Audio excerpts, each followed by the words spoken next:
गगनबावडा तालुक्यातील आसळज इथल्या Padmashri doctor DY. Patil सहकारी साखर कारखान्याची वार्षिक सर्वसाधारण सभा आज कारखाना कार्यस्थळावर आयोजित करण्यात आली होती.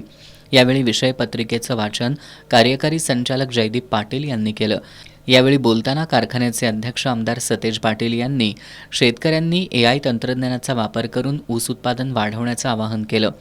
2023-24च्या हंगामात शासनानं ऊसाच्या रसापासून थेट इथेनॉल निर्मितीला बंदी घातली. या निर्णयामुळे साखर कारखानदारीला कोट्यवधी रुपयांचा तोटा सहन करावा लागला असल्याचं आमदार सतेज पाटील यांनी सांगितलं. केंद्र सरकार साखरेचा हमीभाव वाढवत नसल्यानं कारखाने आर्थिक अडचणीत सापडल्याचंही त्यांनी सांगितलं.